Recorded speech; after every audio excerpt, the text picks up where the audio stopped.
ஹல்லேலூயா. கர்த்தரும் அருமை ரட்சகருமான இயேசு கிறிஸ்துவினுடைய நாமத்தில் இந்த வீடியோ மூலமாக உங்கள் அனைவரையும் பார்ப்பதில், உங்களோடு பேசுவதில் சந்தோஷப்படுகிறேன். தேவனுக்கு மகிமை செலுத்துகிறேன். சவுத் டிராவங்கூரியன் என்கிற ஒரு பைபிள் ஸ்டடி மூலமாக உங்களை ஒவ்வொருவரையும் ஒவ்வொரு வாரமும் சந்திக்கணும் அப்படின்ற ஒரு எண்ணத்தோடு கூட இந்த நாட்களில் நாங்கள் அதற்காக பிரயாசப்படுகிறோம்.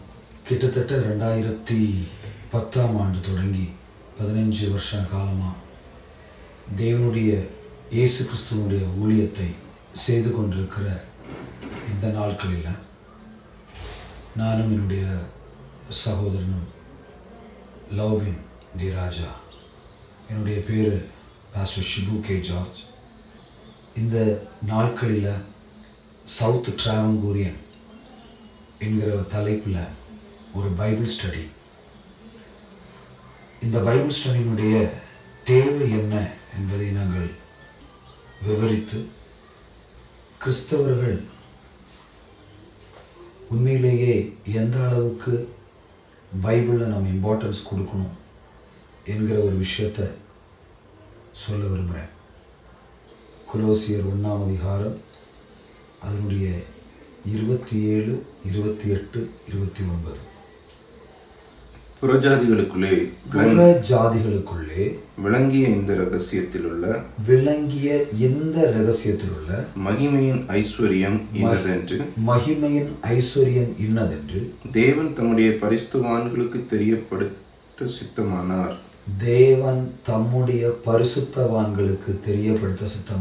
இங்கே முக்கியமாக நம்ம பார்க்க வேண்டியது, இஸ்ரவேல் கோத்திரத்துக்கு அல்ல இது கிடைத்தது, புறஜாதிகளுக்கு கிடைத்த ரகசியம்.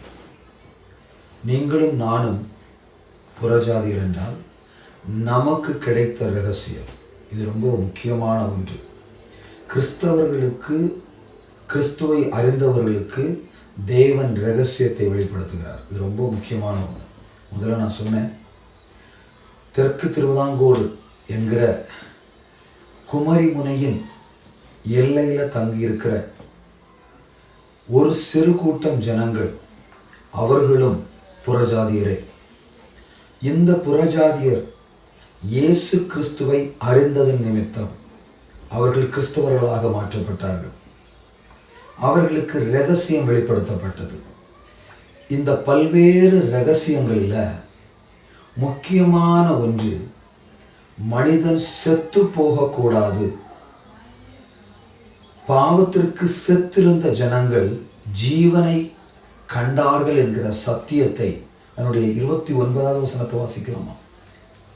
அதற்காக நான் எனக்குள்ளே வல்லமையாய் கிரியை நடப்பிக்கிற அவருடைய பலத்தின்படி போராடி எனக்குள்ளே வல்லமையாய் கிரியை நடப்பிக்கிற அவருடைய பலத்தின்படி. அப்போ தனிப்பட்ட ஒரு நபர் அவர்களால் எதுவும் செய்ய முடியாது.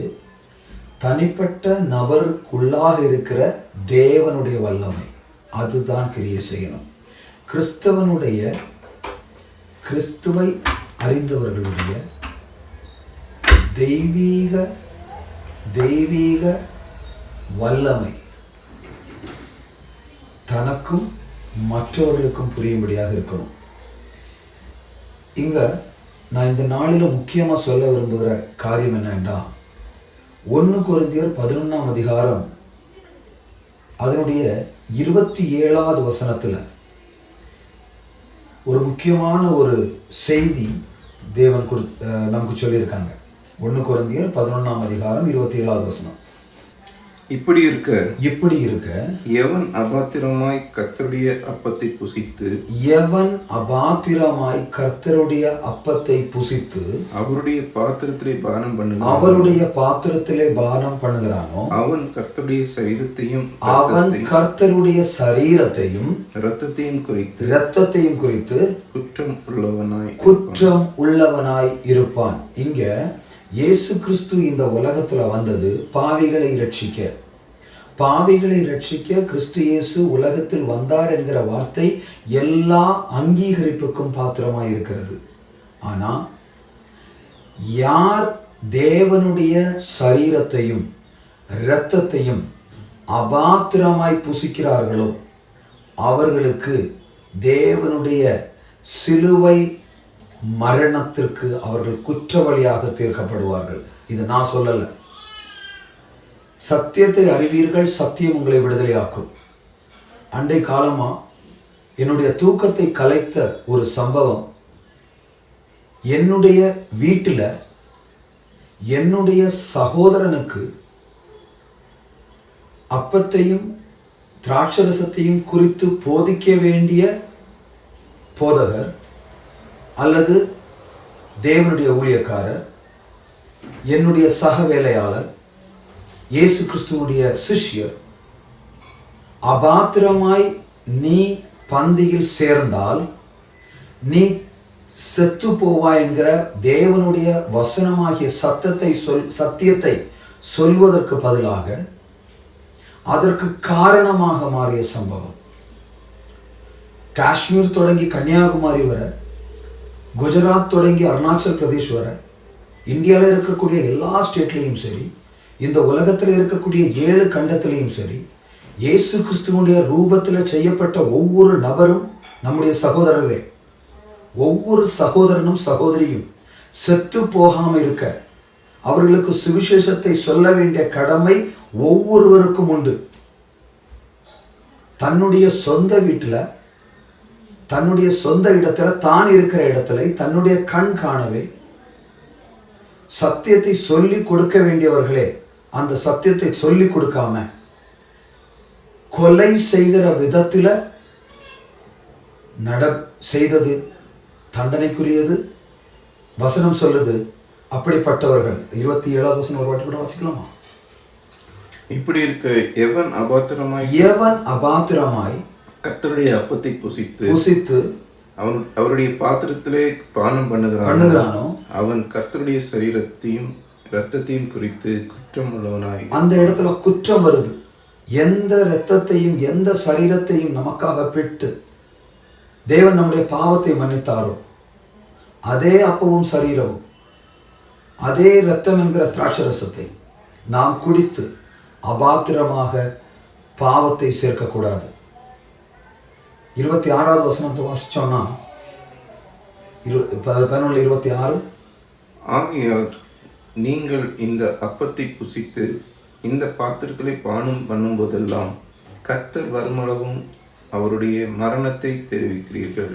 நம்ம அப்பத்தையும் திராட்சரசத்தையும் சாப்பிடும்போது வேற எதுவும் செய்யல, இயேசு கிறிஸ்துவனுடைய மரணத்தை நாம் தெரிவிக்கிறோம். நீங்களும் நானும் சாக வேண்டிய இடத்துல நமக்காக செத்தவர் இயேசு கிறிஸ்து என்கிற சுவிசேஷத்தை நாம் அறிவிக்கிறோம். அப்பத்தை மட்டும் எடுத்துட்டு திராட்சரசத்தை சாப்பிடாம இருந்து எனக்கு அந்த பாஸ்டரை பிடிக்காது அப்படின்னு ஒரு நபர் சொல்கிறார் என்றால் அது அந்த நபருடைய குற்றம் அல்ல. அப்பத்தையும் திராட்சரசத்தையும் குறித்து போதிக்க வேண்டிய போதகர் போதியாத காரணத்தால், வசனத்தின்படி போதிக்க தவறிய காரணத்தினால்தான் இந்த குற்றம் நடந்தது. இந்த குற்றத்துக்கு நிச்சயமாக போதகர் தான் பொறுப்பு. நான் ஒரு ஆளுக்கு சுவிசேஷம் சொல்லி அந்த சுவிசேஷம் சொன்ன நபருக்கு என்னால விடுதலை இயேசு கிறிஸ்துவனுடைய இரத்தத்தின் மூலமாக அந்த சத்தியத்தை சொல்ல முடியவில்லை என்றால் அது என்னுடைய குற்றம். நீ உலகமெங்கும் போய் சகல ஜாதியரையும் சிஷ்யராக்கு என்று சொன்ன இயேசு கிறிஸ்து போகிறதுக்கு முன்னதாக அதிகாரத்தை கொடுத்து அனுப்பினார். லூக்கா 10ஆம் அதிகாரம் அதனுடைய 1வது வசனம். லூக்கா 10:1. இவைகளுக்கு பின்பு கர்த்தர் வேறு 70 பேரை தேர்ந்தெடுத்து தாம் போகும் சகல பட்டணங்களுக்கும் இடங்களுக்கும் அவர்களை தமக்கு முன்னே 2 பேராக இருக்கிறார். 12 சிஷ்யர்களை தேர்ந்தெடுத்ததுக்கு அப்புறம் மறுபடி 70 பேரை தேர்ந்தெடுத்து இயேசு கிறிஸ்து எந்தெல்லாம் பட்டணத்துக்கு போகணுமோ அந்தந்த பட்டணத்துக்கு 2 பேராக அனுப்பினார். Pastor and assistant pastor. அவர்களுக்கு ஒரு பொறுப்பு உண்டு. அந்த பொறுப்பு கண்டினியூ பண்ணலாமா? அப்பொழுது அவர் அவர்களை நோக்கி அறுப்பு மிகுதி வேலையாட்களோ கொஞ்சம் ஆகையால் அறுப்புக்கு எஜமான் தமது அறுப்புக்கு வேலையாட்களை அனுப்பும்படி அவரை வேண்டிக் கொள்ளுங்கள். இங்க ஒவ்வொரு நபரும் மற்ற ஒரு நபரை ஊழியத்திற்காக அழைக்க வேண்டும். ஊழியம் செய்கிறவர்கள் வீட்டில இருந்து தூங்குறதல்ல வேலை. ஊழியம் செய்கிறவர்கள் ஊழியம் செய்கிற பகுதியில ஜனங்களை போய் பார்க்க வேண்டும். நோயில் இருக்கிறவங்க இருக்காங்க, பிசாசின் கட்டில இருக்கிறவங்க இருக்கிறாங்க, வேதனையில் இருக்கிறவங்க இருக்கிறாங்க. தேவனுடைய வேலையை செய்வது எப்படி என்கிற விஷயத்தை பைபிள் வசனம் தெரியாததுனால தான் இவ்வளவு பிரச்சனை வருகிறது என்று அண்மையில எனக்கிட்ட ஒரு சகோதரன் வாட்ஸ்அப் மெசேஜ் மூலமாக சொன்னாப்ல. உண்மை. இந்த வேத வசன அறிவில்லாய்மையை மாற்றணும் அப்படின்னு 10 வருஷத்துக்கு முன்னாடி நாங்கள் பிளான் பண்ணணும். ஆனால் 10 வருஷத்துக்கு அப்புறம் அதனுடைய கட்டாயத்தை அறிந்து இந்த நாளில் எல்லா வேலையும் விட்டுட்டு பெங்களூர் பட்டணத்தில் உட்கார்ந்துருந்து இந்த வீடியோ மூலமாக உங்கள்கிட்ட பேசிட்டு இருக்கோம். என்னை கேட்கிற ஒவ்வொரு சகோதரனும் சகோதரி, இந்த நாளில் இயேசு எப்போ வேணாலும் வரலாம். இன்னைக்கு வந்தாலும் நாம் ஒவ்வொருவரும் இயேசுவோடு போக வேண்டும். கிறிஸ்தவர்கள் என்கிற பெயர்ல யாரும் சொர்க்கத்தில் பிரவேசிக்கலாம் அப்படின்னு நினைக்க வேண்டாம். யாரையும் ஏமாற்ற முடியாது. ஒரு நபரும் உங்களை சொர்க்கத்துக்கு கொண்டு போகல. இயேசு கிறிஸ்துவால மட்டும்தான் முடியும். சத்தியத்தை அறிவீர்கள், சத்தியம் உங்களை விடுதலையாக்கும். நானே வழியும் சத்தியமும் ஜீவனுமாய் இருக்கிறேன் என்று சொன்ன இயேசு கிறிஸ்துவே சத்தியம். அந்த சத்தியமாக இயேசு கிறிஸ்து மரணத்திலிருந்து ஜீவனுக்கு நேராக கொண்டு போனார். இதை குறித்த ஒரு சுவிசேஷமும் இந்த நாட்களில் கேட்கப்பட முடியல. குறிப்பாக மெயின்லைன் சர்ச்சஸ்ல சத்தியத்தை சத்தியமாக போதியாத ஒரு கூட்டம், ஒரு சபையிலிருந்து இன்னொரு சபைக்கு ஆளு சேர்க்கிற கூட்டம், நிறைய பேர் மந்தையில சேராத ஆடுகள் நிறைய பேர் இருக்காங்க. அந்த ஒவ்வொருவரும் இயேசுனுடைய ராஜ்யத்தில் வந்து சேர வேண்டும். எபேசியர் 2ஆம் அதிகாரம் 6வது வசனத்துல பாவத்துல செத்து இனி ஒண்ணுக்கும் ஆகாது அப்படின்ற இருந்த இடத்துல இயேசு கிறிஸ்து உங்களையும் என்னையும் தம்மோடு கூட உயிர்ப்பித்தார். இந்த சந்தோஷ வார்த்தையை உலகம் எங்கும் சொல்லணும். அது வாசிக்கலாம். எபேசியர் 2ஆம் அதிகாரம் அதனுடைய 6வது வசனம். கிறிஸ்து இயேசுவுக்குள் அவர் நம்மிடத்தில் வைத்த தயவினாலே தம்முடைய கிருபையின் மகா மேன்மையான ஐஸ்வரியத்தையும் வரும் காலங்களில் விளங்க பண்ணும்படிக்கு கிறிஸ்து இயேசுவுக்குள் நம்மை அவரோட கூட எழுப்பி உன்னதங்களிலே அவரோட கூட உட்காரவும் செய்தார். கிறிஸ்து இயேசுவோடு கூட உன்னதத்தில் இருக்கிற நம்ம எப்படி இருக்கிறோம்? கிறிஸ்தவர்கள் என்கிற பெயரை வச்சுக்கிட்டு, என் தாத்தா காலத்திலிருந்து நான் கிறிஸ்தவன் என்ற ஒரு பேச்சுல மட்டுமே, செய்கையில இல்லாம நம்ம வாழ்ந்துட்டு இருக்கிறோம்னா மனுஷனை ஏமாத்தலாம், இயேசுவை அல்ல. இயேசுவை ஏமாற்றுவதற்கு, இயேசுவை ஏமாற்றி நம்ம சொர்க்கத்துக்குள்ள போகலாம் அப்படின்ற ஒரு எண்ணம் இந்த உலகத்தில் யாருக்குமே வேண்டாம். கழிந்த 15 வருடங்களாக இந்தியாவுடைய பல மாநிலங்களில் சுவிசேஷம் செய்து, ஒரு சின்ன சபையிலிருந்து சண்டே ஸ்கூல் படித்து, ஒரு சின்ன சபையிலிருந்து எண்டவரில் இருந்து, அதுக்கப்புறம் இந்தியா பல ஸ்டேட்டில் எடுத்து செல்லப்பட்டு இந்த நாளில் கிட்டத்தட்ட 10,000க்கு மேலே ஜனங்களுக்கு சுவிசேஷத்தை அறிவிச்சு, பிசாசின் கட்டில் இருந்தாலும் சரி, நோயில் இருந்தாலும் சரி, அவர்களை விடுதலையாக்க முடியும். இயேசுனுடைய நாமத்தினால் முடியாதது எதுவும் இல்லை என்கிற தேவனுடைய வல்லமையை மற்றவர்களுக்கு போதித்து ஊழியம் செய்யும்படியாக தேவன் கிருபை தந்திருக்கிறார். இந்த நாளில் 2 பேராக 70 பேரில் 2 பேராக அனுப்பப்பட்ட அந்த அதிகாரத்தில் நான் சொல்கிறேன், அறுப்புக்கு வேலையாட்கள் நிறைய வேணும். உங்களையும் இயேசு அழைக்கிறார். நீங்கள் டீச்சராக இருங்க, டாக்டராக இருங்க, என்ஜினியராக இருங்க, ஆர்மியில் இருங்க, போலீஸில் இருங்க, யாராக வேணாலும் இருங்க. எங்கே இருந்தாலும் இயேசு என்கிற சத்தியத்தை சொல்லுங்க. இது மதம் அல்ல. சத்தியத்தை அறிவீர்கள், சத்தியம் உங்களை விடுதலையாக்கும். கிறிஸ்தவத்தை தயவு செய்து மதமாக்காதீங்க. எப்படி அம்மாவுடைய வயிற்றில் நம்ம உயிரோடு இருந்தோமோ, எப்படி இந்த உலகத்தில் நம்ம உயிரோடு இருக்கிறோமோ, அதே போல இந்த உலகத்தை விடும்போது நம்ம உயிரோட போகணும். நித்தியதையில வாழும்படியாக தான் இயேசு கிறிஸ்து நம்மளை படைச்சார். அந்த நித்திய ஜீவனை தந்த தேவன் பாவத்தின் காரணத்தினால செத்து போகக்கூடாது என்று நமக்காக இயேசு மரித்தார். இயேசு மரித்து இயேசு உயர்த்ததன் காரணமாக அவரோடு கூட மகிமையில நம்ம இன்னைக்கு உட்கார்ந்திருக்கிறோம். மகிமையில் உட்காரப்பட்ட நீங்களும் நானும் தான் கிறிஸ்தவர்கள். என் தாத்தா கிறிஸ்தவன், என் பாட்டி கிறிஸ்தவர்கள் என்ற பெயர் கிறிஸ்தவர்கள். கிறிஸ்தவ இந்த சத்தியத்தை அறிந்து ஞான ஸ்நானம் பெற்ற ஜனம் ரட்சிக்கப்படுவார்கள். சத்தியத்தை அறிவீர்கள், சத்தியம் உங்களை விடுதலையாக்கும். மரணத்திலிருந்து ஜீவனுக்கு இயேசு கிறிஸ்து நம்மளை கொண்டு செல்கிறார். பாவத்தின் சம்பளம் மரணம். இயேசு கிறிஸ்துவை நம்புறதுனால நமக்கு கிடைப்பது ஜீவன்.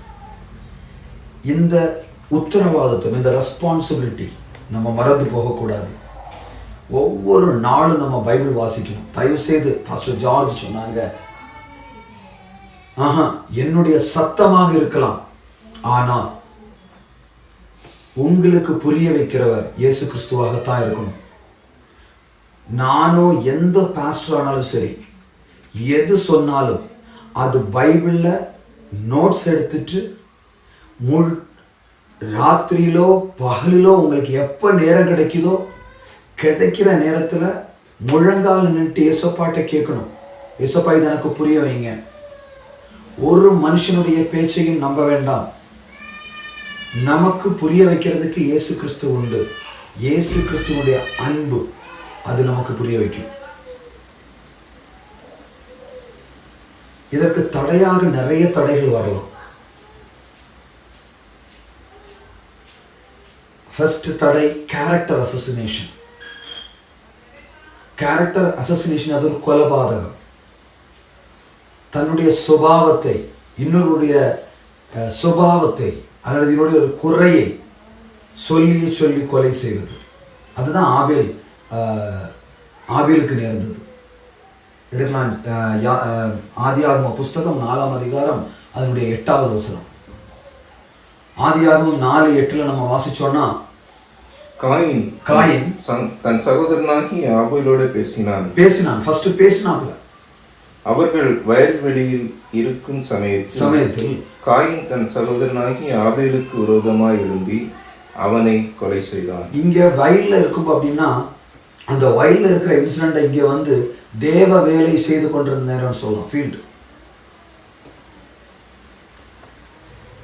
ஃபீல்டுனா தேவனுடைய சித்தத்தை செய்கிற பூமி. வினியாட், திராட்சை தோட்டக்காரர். நாம் வேலை செய்வது திராட்சை தோட்டத்தில். அந்த தோட்டத்தில் வேலை செய்யும் போது ஒரு சகோதரன் இன்னொரு சகோதரனுக்கு எதிராக எழும்புவது. தயவு செய்து சொல்லுகிறேன், 2 பேர் தேவனுடைய ஊழியம் செய்கிறவர்கள் ஒருவர் பகைக்கிறீங்கன்னா, சத்தியமா சொல்லுகிறேன், தேவனுக்கு பிரியமான ஊழியம் அல்ல அது. கருத்து வேறுபாடு இருந்தா தயவு செய்து பேசுங்க. ரொம்ப வருத்தத்தோட சொல்லுகிறேன். ஒரு குடும்பத்தை பாதுகாக்கிறதுக்கு, ஒரு சபையை பாதுகாக்கிறதுக்கு எங்கிருந்தோ கொண்டு வந்து 5 வருஷம் 10 வருஷம் ஒரு இடத்துல உட்கார வச்சு சத்தியத்தை சத்தியத்தின்படி போதிக்காம கண்ணு முன்னாடியே அண்ணனை, தம்பிய, சித்தப்பாவை, மாமாவை, அக்காவை, தங்கச்சிய கொலை செய்கிற அந்த கொலை பார்க்க முடியாது. It's a character assassination, I'm telling you. all the pastors, those who are hearing me, என்னை கேட்கிற எல்லா தேவ ஊழியக்காரர்களே, ஆத்துமாவுக்கான கணக்கு நிச்சயமாக இயேசுப்பா கேட்பார். ஒரு ஆத்துமா கூட நஷ்டப்பட்டு போகக்கூடாது என்கிற தேவனுடைய சித்தத்தை நிறைவேற்றுவதே ஊழியக்காரருடைய வேலை. ஒரு ஆத்துமா நஷ்டப்படுவதற்கு காரணமாக இருந்தாலும் நாம் குறைவுள்ளவர்கள் தான். தேவனுடைய கிருபை நமக்கு தேவை.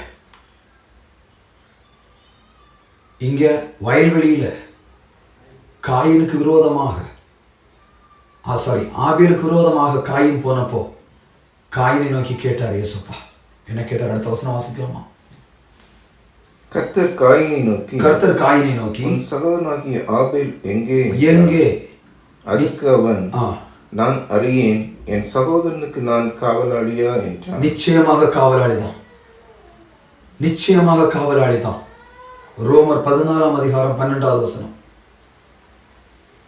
இங்க காயின் ஆபேலை கொன்னதுக்கு அப்புறம் துணிகரமா கேட்கிறாப்புல, நான் என்ன காவலாளியா? எனக்கு என்ன வேற வேலை இல்லையா? அவனை பாதுகாக்கிறதா என்னுடைய வேலையா? 100% பாதுகாக்கிறது தான் வேலை. அதுக்காக தான் இயேசு கிறிஸ்து நம்மளை இந்த உலகத்தில் அனுப்பியிருக்கிறார். தயவு செய்து சொல்லுகிறேன், கிறிஸ்தவர்கள் என்கிற வேஷம் போதும். வருத்தத்தோட சொல்றேன். எனக்கு எல்லாம் தெரியும் என்கிற பாரிஸ்லாக இருக்கிறது ரொம்ப கடினம். அந்த ரோமன் 14 அதிகாரம் 12வது வசனம் வாசிக்கலாம். ஆதலால் நம்மில் ஒவ்வொருவனும் தன்னை குறித்து தேவனுக்கு கணக்கு ஒப்புவிப்பான். இப்போ இங்க என்ன சொல்லிருக்கேன்னா, நான் என்னுடைய சகோதரனுக்கு காவலாளியா என்று கேட்ட காயினை நோக்கி இயேசுப்பா சொல்லுகிறார், நிச்சயமாக ஒவ்வொருவரும் கணக்கு ஒப்புவிப்பான். அதுல மாற்றம் எதுவும் வேண்டாம். அது கண்டிப்பா பண்ணலாம். இப்படி இருக்க நாம் இனிமேல் ஒருவரை ஒருவர் குற்றவாளிகள் என்று தீர்க்காது. தயவு செய்து ஒருத்தருக்கு ஒருத்தர் குற்றவாளி என்று தீர்க்காம இருங்க. வேத வசனத்தை அறியாததுனால்தான் நம்ம யாரும் ஒருத்தரை குற்றவாளியை தீர்க்கிற அளவுக்கு நம்ம எல்லாம் பெருசாகல. நான் PhD எடுத்துட்டேன், எனக்கு அது இருக்கு, எனக்கு இது இருக்குது. என்ன கேட்டா குறைஞ்சது ஒரு 2-3 PhD பைபிள் எடுங்க. அப்படியாவது பைபிளை வாசிக்கலாமே. வாயால வடை சொல்றதை விட்டுட்டு நம்முடைய செய்கையில ஃபர்ஸ்ட் வீடை நேசிக்க ஆரம்பிங்க. வீட்டில் உள்ளவர்களை நேசிக்க ஆரம்பிங்க. கண்கண்ட சகோதரனை நேசிக்கவில்லை என்றால் காணாத சகோதரனுக்கு எப்படி செய்ய? வருத்தத்தோடு சொல்லுகிறேன், எங்கிருந்தோ வந்து ஏதோ ஒரு சபையில என்னுடைய சகோதரனா சாகுறான்னு கேட்டா கண்டிப்பா ஈசப்பாவுக்கு கணக்கு கொடுக்கணும். அப்பத்தை மட்டும் தின்னுட்டு திராட்சை ரசம் குடிக்காம போன அந்த சகோதரனுக்கு அது பாவம் என்பது தெரியாது. அது பாவம் என்று தெரிவிக்காதது ஊழியக்காரனுடைய குற்றம்.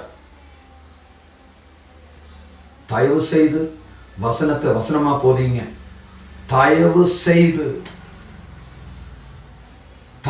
செய்து வசனத்தை வசனமாக போதீங்க. இலவசமாக பெற்றீர்கள், இலவசமாக கொடுங்கள். இது வயிற்று பிழைப்புக்கு உள்ளது அல்ல ஊழியம். நடந்து போக வேண்டியிருக்கும், தயவு செய்து நடந்து போங்க. பைக்குக்காக வெயிட் பண்ணாதீங்க. பஸ் கிடைக்காது, தரையில படுத்து தூங்க வேண்டி வரும், தயவு செய்து தூங்குங்க. லக்ஸரியஸ் லைஃபுக்காக ஊழியத்தை தேர்ந்தெடுக்காதீங்க. I'm so worried to say this, but I honor all my senior pastors. நான் என்னுடைய எல்லா சீனியர் பாஸ்டர்ஸுக்கும் நான் மதிப்பு கொடுக்கிறேன். I am submitted to them. என்னை உருவாக்கிய ஒவ்வொரு நல்ல உள்ளங்களையும் நான் நினைக்கிறேன். நான் ஆகாயத்திலிருந்து பொத்தெல்லாம் விழல. சகோதரனை குறை சொல்வதை நிப்பாட்டும். Pastor, assistant pastor, assistant pastor, pastor, assistant pastor, டீக்கன்மார்களும் ஊழியர்களே. முதல்ல 12 பேர், அடுத்து 70 பேர், அடுத்து 7 பேரை தேர்ந்தெடுத்தது தேவனுடைய ஊழியத்தை செய்வதற்காக. கணக்கு பார்க்கறதுக்கு நல்ல ஒரு CA வச்சா போதும். அக்கௌண்டன்சி படிச்ச ஒரு ஆளை வச்சாச்சுன்னா கணக்கு பார்த்துருவாங்க. ஊழியம் செய்வதுதான் டீக்கனுடைய வேலை. ஸோ இந்த நாளில் தெற்கு திருவிதாங்கோடு என்கிற ஒரு சின்ன ஊர்ல ஆரம்பிக்கிற இந்த பைபிள் ஸ்டடி, இந்த நாளில் இயேசு கிறிஸ்து வந்தா ஒவ்வொருவரும் இயேசு கிறிஸ்துவோடு போக வேண்டும் என்கிற சித்தம் ஒவ்வொருவருக்குள்ளும் வரணுன்ற எண்ணத்துக்காக இதை ஒவ்வொருவரும் செய்யணும். ஒவ்வொரு நாளும் ஒவ்வொருவரும் ஒவ்வொரு நாளும் பைபிள் வாசிக்கணும். பைபிளில் வரக்கூடிய சந்தேகங்களை எழுதி வைக்கணும். எழுதி வச்சுட்டு நீங்கள் அப்லோட் பண்ணலாம். தெரிஞ்ச காரியங்களை சொல்லித் தருவேன். நிச்சயமாக தெரியாத காரியங்களை இயேசுவாட்ட கேட்டு, இல்லைன்னா என்னை விட தெரிஞ்ச என்னுடைய சீனியர்ஸ்ட்டை கேட்டு சொல்லித் தருவேன். இதை ஒரு ரெஸ்பான்சிபிலிட்டியாக எடுக்கிறேன். யாரோ ஒருத்தன் எங்கிருந்தோ வந்து நம்ம வீட்டுக்குள்ள வந்து யாரையும் கொலை செய்வதற்கு இனி அனுமதிக்க வேண்டாம். நம்முடைய சகோதரர்கள் செத்து போனால் அதற்கு பதில் சொல்ல வேண்டியது நம்முடைய கடமை என்பதை மறந்து போகக்கூடாது. நான் என்னுடைய வார்த்தையை சொல்லலை. கொஞ்ச நாட்களுக்கு முன்னாடி ஒரு 17 வயசு ஒரு பையன் இறந்து போனதற்கு காரணம் திரும்பவும் சொல்றேன், அவனுக்கு வசனத்தை சரியாக போதியாத காரணம். சத்தியத்தை அறிவீர்கள், சத்தியம் உங்களை விடுதலையாக்கும். தடங்கள் வருமானு கேட்டா, காயின் ஆபேலை தடை செய்தது போல தடங்கள் வரும். ஆனா நிச்சயமாக தேவன் கைவிட மாட்டார். இந்த பைபிள் ஸ்டடியினுடைய இம்பார்ட்டன்ஸ் நான் உங்களுக்கு சொன்னேன். ஒரு சின்ன ஒரு செய்தி இதனோட ரிலேட்டடாக நான் உங்களுக்கு சொல்லி ஜெபிக்கலாம்னு நினைக்கிறேன். நமக்கு எல்லாருக்கும் தெரிஞ்ச விஷயம், பரிசேயர்களுக்கு எச்சரிக்கையா இருங்கள் அப்படின்னு இயேசுப்பா நம்மளை படிப்பிச்சிருக்கிறார். பரிசேயர்கள் என்றால் யாருன்னா, வசனத்தை வாசிச்சுட்டு எனக்கு வசனம் எல்லாமே நல்லா தெரியும், நீ எல்லாம் எனக்கு சொல்ல வேண்டிய தேவையில்லை அப்படின்னு எனக்கு எல்லாம் தெரியும் என்று தன்னைத்தானே புகழ்த்துகிற ஒருத்தர் பரிசி. பைபிளில் வாசிங்களா? இந்த பரிசேயர்களை குறித்து, இந்த பாரசீஸை குறித்து தேவன் என்ன சொல்றாருன்னா, புளித்த மாவுக்கு எச்சரிக்கையாயிருங்கள். இப்போ லூக்கா 7ஆம் அதிகாரம் அதனுடைய 35வது வசனத்தை எடுத்துக்கலாம். அது கொஞ்சம் வாசிக்கலாம். ஆனாலும் ஞானமானது அதன் பிள்ளைகள் எல்லாராலும் நீதியுள்ளதென்று ஒப்புக்கொள்ளப்படும் என்றார். இப்போ தேவனுடைய ஞானம் என்பது இயேசுனுடைய பிள்ளைகள் எல்லாராலும் ஒப்புக்கொள்ளப்படும். நான் ஒரு விஷயம் சொன்னேன்னா, அது தேவனுடைய பிள்ளையாக நான் சொன்னேன் என்றால் அதை வசனத்தின்படி கேட்கிறவர்களுக்கு புரிந்து கொள்ளும். அதுதான் ஞானம். ஏன்னா வசனத்தை எழுதினவரும் இயேசு கிறிஸ்து, அதை புரிய வைக்கிறவரும் இயேசு கிறிஸ்து. என்னுடைய வாயினுடைய வார்த்தையை இயேசுப்பா யூஸ் பண்ணார், அவ்வளவுதான். சவுண்டை யூஸ் பண்ணார், வார்த்தை கூட இல்லை. வார்த்தை கூட அவருடையது. அந்த வார்த்தைக்கு பெயர் இயேசு கிறிஸ்து என்பதை வெளிப்படுத்தின விசேஷம். நம்ம இந்த வசனத்தை திரும்ப வருவோம். வெளிப்படுத்தின விசேஷம் 19ஆம் அதிகாரம் அதனுடைய 13வது வசனம். Revolution chapter 19 verse 13. இரத்தத்தில் தோய்க்கப்பட்ட வஸ்திரத்தை தரித்திருந்தார். இரத்தத்தில் தோய்க்கப்பட்ட வஸ்திரத்தை தரித்திருந்தார். தரித்திருந்தவர் இயேசு கிறிஸ்து. அவருடைய நாமம் தேவனுடைய வார்த்தை. தேவனுடைய வார்த்தை என்பதே இன்னைக்கு உங்களுடைய என்னுடைய கையில இருக்கக்கூடிய தேவனுடைய வார்த்தையாகிய இந்த வேத புஸ்தகத்தினுடைய பேர் இயேசு கிறிஸ்து. மறந்து போகக்கூடாது. இது நான் சொல்லல. சத்தியத்தை அறிவீர்கள், சத்தியம் உங்களை விடுதலையாக்கும். இப்ப நம்ம திரும்ப வருவோம். லூக்கா 7ஆம் அதிகாரம் அதனுடைய 36வது வசனம்.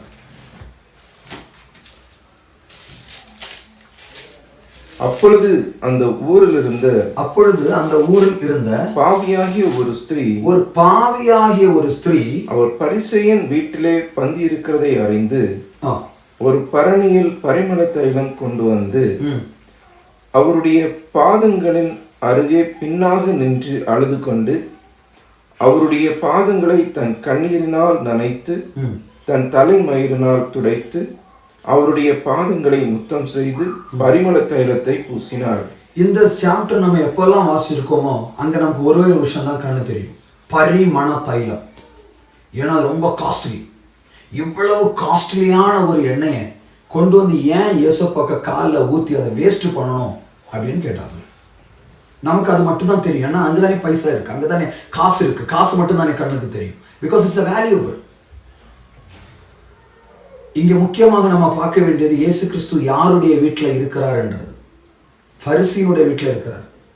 எந்த பரிசேயர்களை குறித்து புளித்த மாவுன்னு சொன்னாரோ அதே பரிசேயர்களை வீட்டில் இயேசு கிறிஸ்து சாப்பிட்டுட்டு இருக்கார்.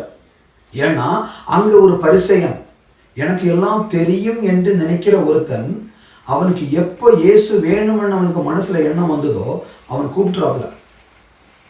இந்த நேரம் உங்களுக்கு தெரியாதுன்னு நான் சொல்லலை. பைபிள் காலேஜில் படிச்சிருப்பீங்க, டிகிரி எடுத்திருப்பீங்க, எம்டி படிச்சிருப்பீங்க, டாக்டரேட் வாங்கியிருப்பீங்க, எல்லாம் ஓகே. பரிசுத்த ஆவியானவரால் புரிந்து கொள்ளுதல் வேண்டும். டிகிரி கண்டிப்பாக ஐ ஹானர் தட். ஆனால் பைபிள் வாசிக்காம தயவு செய்து மெசேஜ் ஷேர் பண்ணாதீங்க. அக்கௌண்டபிள், கணக்கு கொடுக்கணும். எவனாவது செத்து போன எனக்கு என்ன அப்படின்னு ஒதுங்க முடியாது. It's not a warning, it's a request. என்னை கேட்கிறவர்கள் என்னோட வயசுக்கு மூத்தவங்களா இருப்பாங்க. முதியவர்களை கனம் செய்ய வேண்டியது என்னுடைய கடமை. அதை நான் நிச்சயமாக செய்கிறேன். இயேசு கிறிஸ்துவின் நாமத்தில் தாழ்மையோடு செய்கிறேன். என்னை கேட்கிற என்னுடைய இளைய தம்பிமார்களை அடுத்த தலைமுறை நிச்சயமாக வேண்டும். என்னை போன்று நிறைய பேரை உருவாக்கின நல்ல முதியோர்கள் உண்டு. இந்த காலத்தில் வசனத்தை வசனமாக போதிக்கிற சபைக்கு போங்கன்னு சொல்லுவாங்க. நான் என்ன சொல்றேன்னா, தயவு செய்து இருக்கிற இடத்துல இருங்க. சிஎஸ்ஐல இருக்கிறீங்களா, தயவு செய்து சிஎஸ்ஐல இருங்க, ஓடாதீங்க. பெந்தேகோஸ்ல இருக்கிறீங்களா, தயவு செய்து பெந்தேகோஸ்ல இருங்க, ஓடாதீங்க. நீங்க எங்க இருக்கிறீங்களோ அங்க இயேசு கிறிஸ்து உங்களுக்கு போதிப்பார். ஒரு சின்ன ஒரு சாட்சியை மட்டும் சொல்லுகிறேன். 6 மாசம் ஒரு சகோதரனுடைய பின்னாக நடந்து அவனுடைய வசனத்தை சொல்லி புரிய வச்சதுக்கு அப்புறம் ஞானஸ்நானம் எடுத்தாப்புல. ஞானஸ்நானம் எடுத்து ஒரு மாதம் 2 மாதம் தாண்டி ஆளை சர்ச்சுக்கு காணும். எங்கே போனாங்கன்னு தேடி போனால் இயேசு கிறிஸ்து பிதா குமாரன் பரிசுத்தாவின் நாமம் அப்படின்னு நம்ம சொல்கிறோம் இல்லையா, அந்த டிவினிட்டி மேலே அவருக்கு இல்லைன்னா ட்ரினிட்டி மேலே சந்தேகம் வந்து இயேசு மட்டும்தான் தெய்வம் அப்படின்னு ஜீசஸ் சொல்லின்ற ஒரு குரூப்புக்குள்ளே போயிட்டாப்புல. ஏன்னா இவர் விசுவாசத்தில் பிள்ளை. நானும் பாஸ்டர், வந்தவரும் பாஸ்டர். நானும் பைபிள் வச்சு தான் போதிக்கிறேன், வந்தவரும் பைபிள் வச்சு தான் போதிக்கிறாரு. ஆனால் சத்தியத்தை சத்தியமாக புரிந்து கொள்ள முடியாதனால இன்னொரு சபைக்கு போக ஆரம்பிச்சாப்புல. நான் ஏசப்பாவுடைய துணையோடு அந்த பாஸ்டர்கிட்ட போய் பேசினேன். ஒரு ஆத்துமாவாக இருந்தாலும் 99 விட்டுட்டு 1க்கு பின்னாடி போக சொன்னார் இயேசு கிறிஸ்து. I'm not bothered about 99. I'm bothered about the one. ஒரு ஆத்துமா. அந்த ஒரு ஆத்துமா நமக்கு ரொம்ப முக்கியம். அந்த ஆத்துமா வேற யாருடைய ஆத்துமாவும் அல்ல, எனக்கு என்னுடைய ஒரு ஆத்துமா தான் முக்கியம். நான் யாரையும் சொர்க்கத்துக்கு கொண்டு போக முடியாது, நான் என்னை மட்டும் சொர்க்கத்துக்கு கொண்டு போக முடியும். நீ உலகம் முழுவதும் ஆதாயமாக்கி கொண்டாலும் உன்னுடைய ஆத்துமாவை நஷ்டப்படுத்தினால் என்ன லாபம்? ஏமாற்ற முடியாது. மனுஷனை ஏமாற்றலாம், கடவுளை ஏமாற்ற முடியாது, இயேசுவை ஏமாற்ற முடியாது. காயின் கொல்ல காரணமாக இருந்தது ஆபேலுக்கு எதிரான வஞ்சகம். கொன்னது மட்டும் இல்லாம அந்த கேரக்டர் அசோசினேஷன். நான் என்ன என் சகோதரனுக்கு காவலாளியா, என்ன உனக்கு கடவுளை உன்னுடைய ஜபம் மட்டும் கேட்கிறார், ஏன் ஜபத்தை கேட்க மாட்டாரா? அது அப்படி உனக்கு ஜபத்தை மட்டும் கேட்கலாம், நீ இந்த உலகத்துல இருந்தா தானே கேட்பேன். கொண்டுட்டாங்க. ஸோ இந்த நிலைமை மாற்றப்பட வேண்டும். சத்தியத்தை அறிவீர்கள், சத்தியம் உங்களை விடுதலையாக்கும். பைபிள் வசனம் யாருக்கும் புரிதல் தர முடியாது. ரொம்ப கேர்ஃபுல்லாக நிறைய வேர்ஷன்ஸில் நிறைய சேஞ்சஸ், நீங்களும் நானும் அறிஞ்சது, விபச்சாரத்தில் பிடிபட்ட ஸ்திரீயை மற்றவர்கள் எல்லாரும் கல்லறையை நினைச்சப்போ இயேசு கிறிஸ்து யாரும் ஒன்ன கல்லறை இல்லைன்னா நானும் ஒன்ன கல்லறை இல்லை, அவங்கள ஃப்ரீயாக விட்டாங்க. ஆனால் பைபிளில் ட்விஸ்ட் பண்ணி என்ன எப்படி எழுதுனாங்கன்னா, எல்லாரும் போனதுக்கப்புறம் இயேசு கிறிஸ்து அவங்களை கல்லறிஞ்சாங்க அப்படின்னு. இப்படி ஒரு விஷயம் வந்த உடனேயே பைபிள் அந்த பிரிண்ட் ஃபுல்லாத்தையும் பேன் பண்ணாங்க. எந்த செகண்டும் பைபிள் வசனம் இல்லை என்றால் பைபிளை வச்சே உங்களுக்கு கள்ள போதகம் செய்வார்கள். தயவு செய்து ஒவ்வொரு நாளும் ஒரு வசனத்தையாவது காணாமல் படிங்க, ஒரு வசனத்தையாவது உள்ளத்தில் வைங்க. நீதிமொழிகள் 3ஆம் அதிகாரம், என் மகனே என் போதகத்தை மறவாதே, உன் இருதயம் என் கட்டளைகளை காக்க கடவுது, அவைகள் உனக்கு நீடித்த நாட்களையும் தீர்க்க ஆயுசையும் சமாதானத்தையும் பெருகப்படும். சமாதானம் வேணும்னா, தீர்க்க ஆயுசு வேணும்னா தேவனுடைய வசனத்தை இருதயத்தில் எழுதணும். இந்த நாளில் காலத்தின் கட்டாயத்தினால் இயேசுப்பாவுக்கு சித்தம்னா ஒவ்வொரு வாரத்தில் சனிக்கிழமை இல்லைன்னா வெள்ளிக்கிழமை இல்லைன்னா சனிக்கிழமை இந்த நாட்களில் ஒரு பர்சனல் இந்த மாதிரி டிஸ்கஷனுக்காக நீங்கள் எந்த சப்ஜெக்ட் வேணாலும் கேட்கலாம். அதோடு கூட நான் போகிற இடத்துல இங்கிலீஷ், தமிழ், மலையாளம், ஹிந்தி இந்த 4 லாங்குவேஜில் மெசேஜஸ் ஆடியோவில், வீடியோவாக இல்லை ஆடியோவால் அப்லோட் செய்யப்படும். முக்கியமான சாட்சிகள் ஏதாவது இருந்துன்னா அது போடுவோம். இது வேற எந்த ஒரு காரணத்துக்காகவும் இல்லை. இயேசுனுடைய நாமம் இந்த உலகத்தில் வானத்திலும் பூமியிலும் பூமியின் கீழும் வேற ஒரு நாமம் இல்லை. இயேசுனுடைய நாமம் மகிமைப்படணும். அது எப்போ மகிமைப்படணும்னா, தேவனுடைய பிள்ளைகள் ஒருவர் கூட நஷ்டப்பட்டு போகாம எல்லாரும் தேவனுடைய ராஜ்யத்தை சுதந்திரிக்கும் போது தேவனுடைய நாமம் மகிமைப்படும். லூக்கா 7ஆம் அதிகாரம் அதனுடைய 37வது வசனம் வாசிப்போம். அப்பொழுது அந்த ஊரில் இருந்த பாவியாகிய ஒரு ஸ்திரீ அவர் பரிசேயன் வீட்டில் பந்தி இருக்கிறதை அறிந்து, பரிசேயனுடைய வீட்டில் இயேசு கிறிஸ்து உட்கார்ந்து இருக்கிறார்ன்றத ஒரு பாவியான ஸ்திரீ அறிந்து ஓடி வராப்புல. 38 அவருடைய பாதங்களின் அருகே பின்னாக நின்று அழுது கொண்டு அவருடைய பாதங்களை தன் கண்ணீரினால் நனைத்தாள். இப்போ நம்ம எல்லாரும் ஹைலைட் பண்றது பரிமள தைலம் தான். ஆனா இயேசு கிறிஸ்து எதை ஹைலைட் பண்றாருன்னா, அதனுடைய 7ஆம் அதிகாரம் 44வது வசனம் வாசிக்கலாம். ஸ்திரீனிடமாய் திரும்பி சீமோனை நோக்கி ரொம்ப கவனமா கேளுங்க. பரிசேயனுடைய வீட்டில் இருக்கிறாப்புல, ஸ்திரீயை பார்க்குறாப்புல, ஆனா சீமோனோடு பேசுறாப்புல. இந்த நாளில் ஏதோ காரணத்திற்காக இந்த வீடியோவை பார்க்கிற உங்கள்கிட்ட இயேசுப்பா பேசுகிறார். சத்தம் என்னுடையதாக இருக்கலாம், ஆனா பேசுகிறது உங்களிடத்துல. தயவு செய்து don't take it as light. It's very serious thing. It's emergency. இனி டைம், சான்ஸ், ஆப்பர்ச்சுனிட்டி இதெல்லாம் கிடைக்குமான்னு தெரியாது.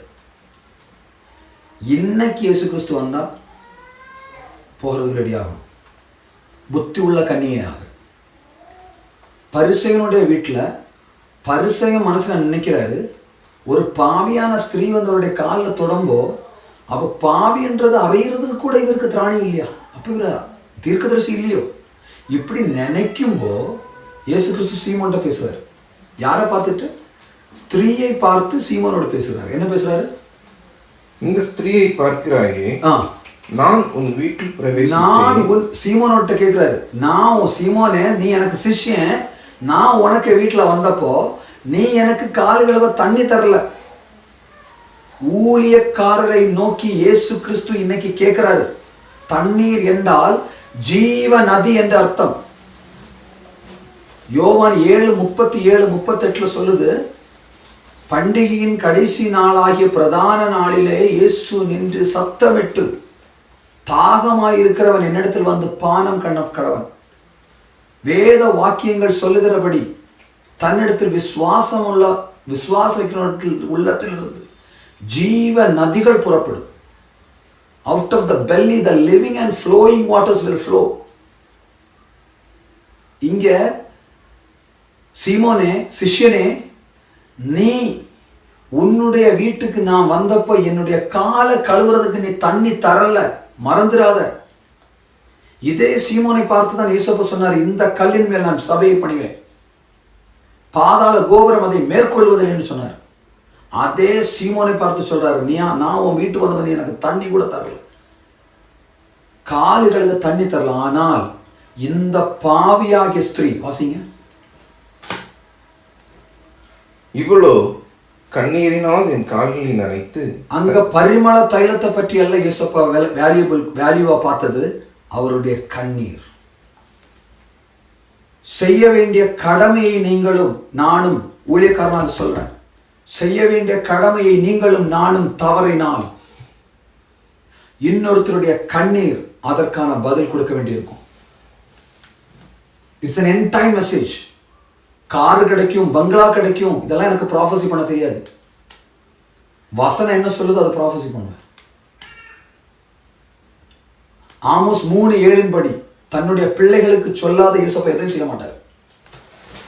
நான் இயேசுடைய பிள்ளை என்பதில் எனக்கு எந்த சந்தேகமும் இல்லை. I just don't bother about anyone in this world. உலகம், அதன் நிறைவு, அதில் உள்ள குடிகள் கர்த்தருடையது. தயவு செய்து இன்னும் இருந்து உலகம் முழுவதும் ஆதாயமாக்கினாலும் சந்தோஷம்தான். தன்னுடைய சொந்த ஆத்மாவை நஷ்டப்பட்டு போகாம ஒவ்வொருவருக்கும் அந்த ரெஸ்பான்சிபிலிட்டி உண்டு. பைபிள் ஸ்டடி என்பது இன்னொருத்தர் அதுக்கான பொறுப்பை எடுத்திருக்கிறாரு இல்லை. நீங்க இன்னையில இருந்து, என்னை கேட்கிற ஒவ்வொரு ஜனமும் நீங்க இன்னையில இருந்து பொறுப்பெடுக்கிறீங்க. உலகத்துக்கு எல்லாருக்கும் போதிக்கணும் அப்படின்ற அவசியம் இல்லை, தன்னை தானே போதிக்கணும், அவ்வளவுதான். நேற்றைக்கு அப்படி நடந்தது, நேற்றைக்கு இப்படி நடந்தது, அது நடந்தது, இது நடந்தது.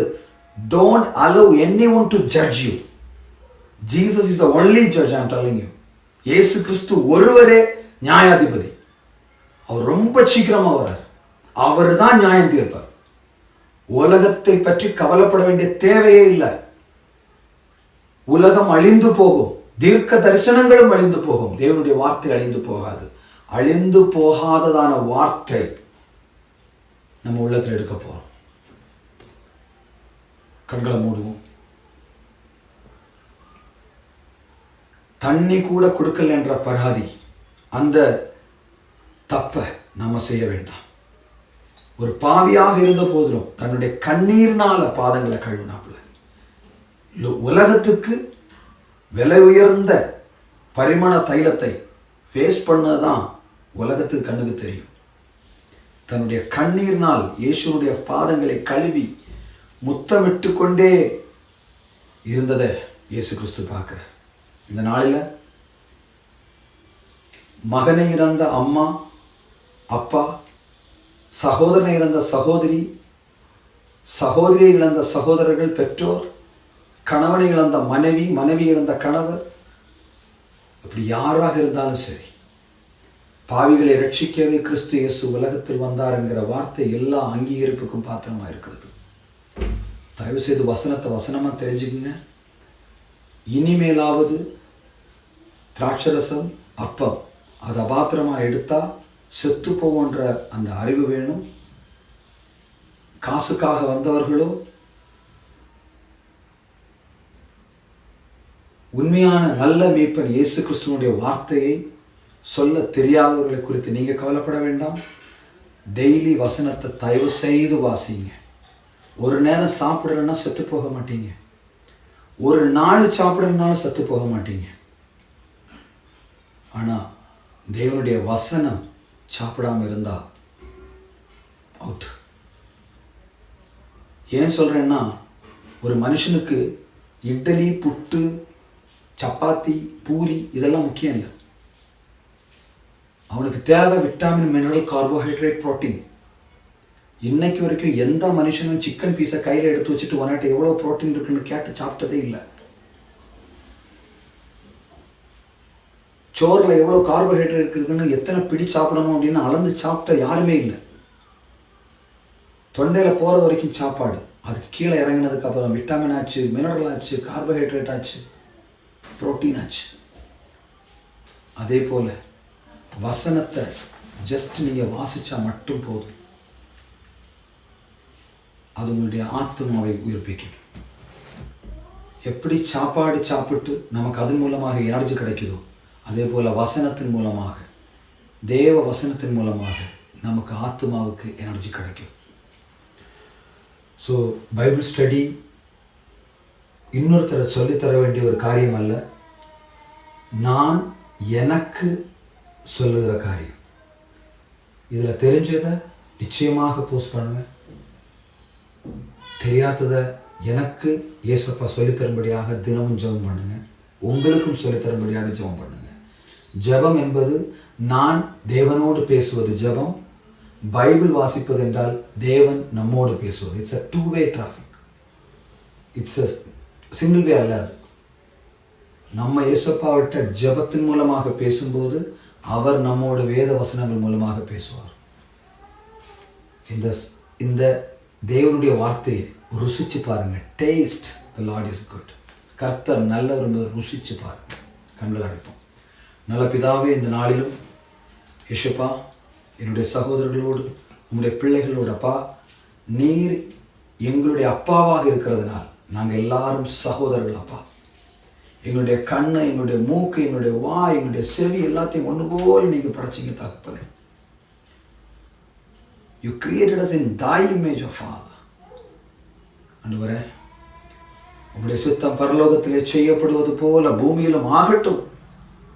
இயேசுவினுடைய சித்தம் பரலோகத்திலே செய்யப்படுவது போல பூமியிலும் ஆகட்டும். நிச்சயமாக நீங்க கணக்கு கேட்பீங்கப்பா. கிறிஸ்தவன் என்கிற பேர் நடிப்பு கண்டிப்பாக செல்லுபடி ஆகாது. உலகத்தை முழுவதும் ஆதாயமாக்கினாலும் ஆத்மாவை நஷ்டப்படுத்தினால் லாபம் இல்லை. இயேசுவே, நாங்கள் ஒருவரையும் குறை சொல்வதற்காக அல்ல தகப்பனே, எங்களை நாங்கள் பாதுகாத்துக் கொள்வதற்கு எங்களை கிருபை செய்யுங்க தகப்பனே. நாங்கள் திராணி உள்ளவர்கள் அல்ல. மோசே சொன்னது போல, எனக்கு தெரிந்த காரியங்களுக்கு நிமித்தம் எனக்கு மனமேட்டிமை வந்து விடாதபடிக்கு எனக்குள்ள ஒரு முள்ளு இருக்கு. நான் 3 முறை ஜெபம் செய்தும் என் கிருபை உனக்கு போதும் என்று சொன்னீங்க. பவுலை நோக்கி இந்த நாளில் இயேசுப்பா, உங்களுடைய கிருபை உங்களுடைய பிள்ளைகளோடு இருக்கட்டும். எங்களை தாழ்த்துகிறோம், ஒப்படைக்கிறோம். காத்துக்கொள்ளுங்க. துதி, கனம், மகிமை எல்லாம் நமக்கே தருகிறோம். இயேசுவின் நாமத்தில் பிதாவே, ஆமென். நம்முடைய கர்த்தராகிய இயேசு கிறிஸ்துவின் கிருபை, பிதாவாகிய தேவனுடைய அன்பு, பரிசுத்த ஆவியானவர் அந்யோன்ய சிநேகமும் இன்றும் என்றும் என்றும் சதா காலமும் தங்கியிருப்பதாக. ஆமென்.